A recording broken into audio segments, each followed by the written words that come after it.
Hello everyone and welcome back to Simply Dark Season 2 Episode 1. I am so excited to be back. If you guys follow me on my social medias, you know that I took a break during the month of August and I'm now feeling fresh and ready to start this new series. In today's episode, we are going to be covering the insane legend of the Montauk Project, which has to do with secret experimentation from the US military and government, as well as teleportation, time travel, and even extraterrestrials. And to give you a good idea of what the heck I'm talking about, there's nothing better than the Netflix hit Stranger Things that was actually based on the Montauk Project legend and all the conspiracy theories surrounding it. So let's just get into it. So first, let me explain to you guys what Montauk is. Montauk is actually a place in New York. It's an oceanside place full of resorts where rich people go to relax on vacation. But not only that, it is also the home of the US Air Force base called Camp Hero that is no longer in use. It was actually closed in the 80s. So the reason Camp Hero is so famous is because there are many different people that claim to have been at Camp Hero during the time that it was in use and first-hand experienced some of the secret experiments that were going on, as well as mind control experiments and time traveling. Now, over the years, this has been a gold mine for conspiracy theorists because, come on, there's clearly secret stuff happening at this Air Force base, and there's been multiple people come forward claiming they have actually witnessed many of these events occur. But one thing that I want you guys to keep in mind is that this is just a theory, urban legend, whatever you want to call it. I really want to make clear that there is no proof to any of these individuals' claims, and oftentimes these individuals are recounting experiences that they had, but these were only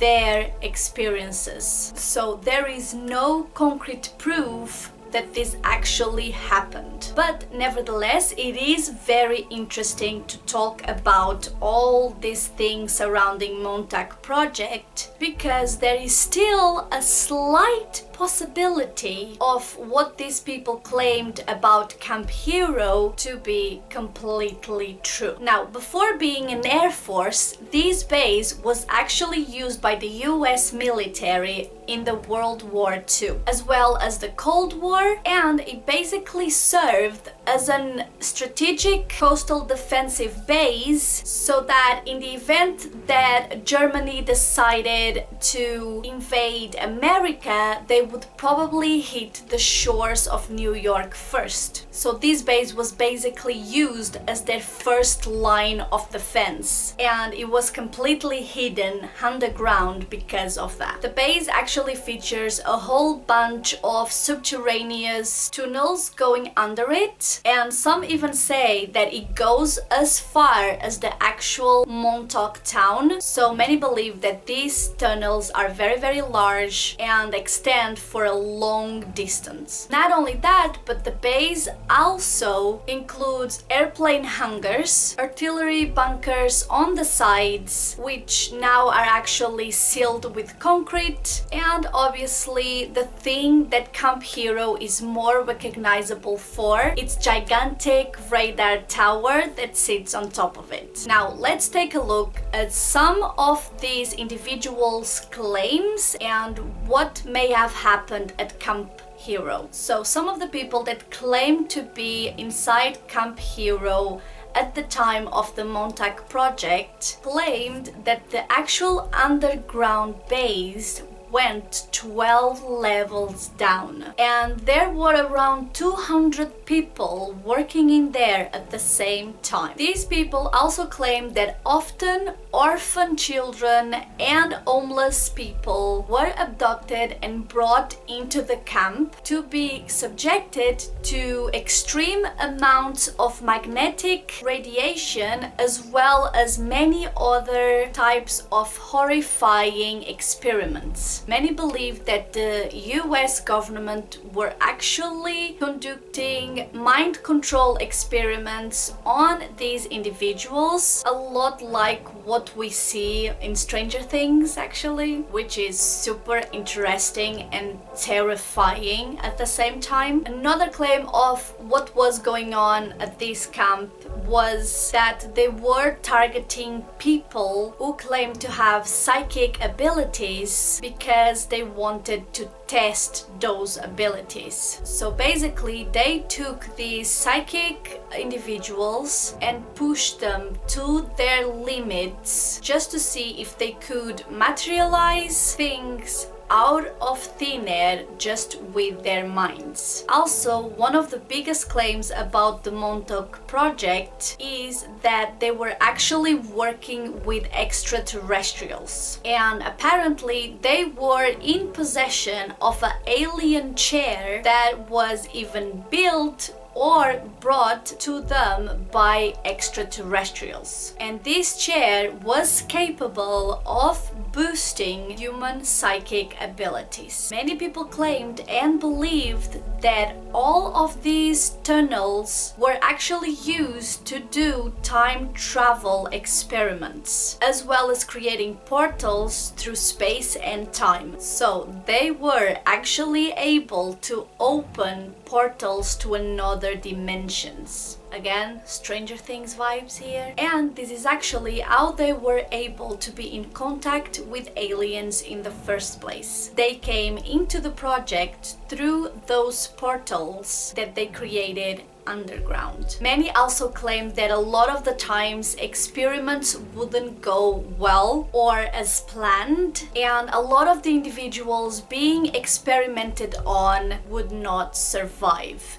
and they would be buried at the Camp Hero site, which in my mind is just horrifying. Now, there are 3 people that I think is important to mention here, as they are some of the most important witnesses that claim to have worked at Montauk Project during its run. The first one is Alfred Bielek. Alfred claims that he was recruited in 1970 to come and work at the Montauk base on mind control and time travel experiments as an electrical engineer. Alfred also claimed that he worked as a programmer and helped set up a program to abduct children in order to reprogram their minds and use them as psychic spies. Unfortunately, Alfred passed away in 2007, but he maintained his claims till the end. The second one is Preston Nichols. Also an electrical engineer, Preston claims he worked at the Camp Hero at the same time as Alfred, where he witnessed seeing extraterrestrials working in there as well. He said that they had the little grays, the larger grays, as well as a bunch of different reptilian beings. The larger grays didn't want anything to do with me.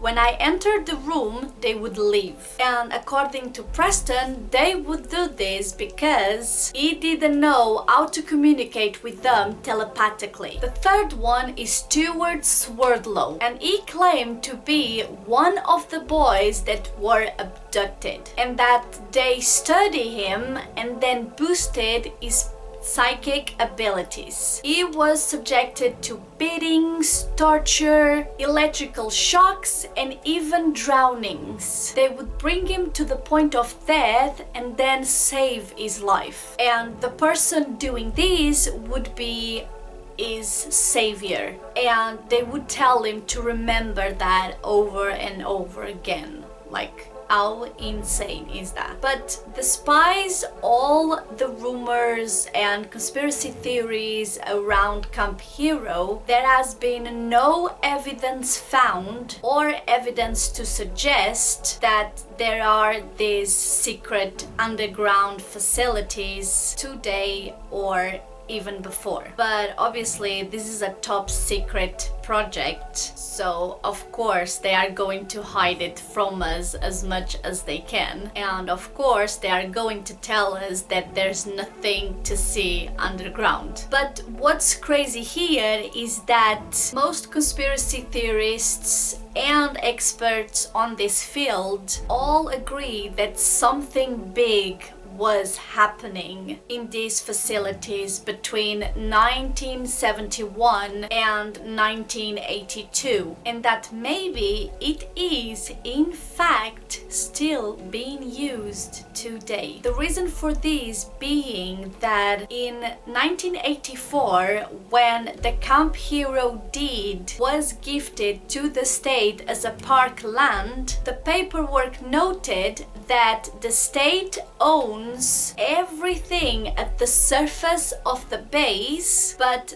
that the government would retain ownership of everything underneath it. So very sketchy, huh? Why would the government want to maintain ownership of the underground portion of this space? Well, probably because shit's still there. But I want to know what you guys think. What do you think about Camp Hero and the Montauk Project? Do you believe in these individual stories or statements? Do you know anything else that you would like to add to this video? Obviously, this episode was a summary of the whole thing. I could stay here and keep talking in detail a lot longer, but let me know if you know anything else that I didn't mention here. Just leave me a comment down below and I will for sure read it and reply to you. Please don't forget to leave me a big like if you enjoyed this episode and if you are happy that SimplyDARK is back again. Also, don't forget to subscribe and join the family so you can get my videos as soon as I upload them. And you can also watch all my videos in our website that I will leave linked down below. Thank you so much for watching. I love you guys and I will see you in my next video.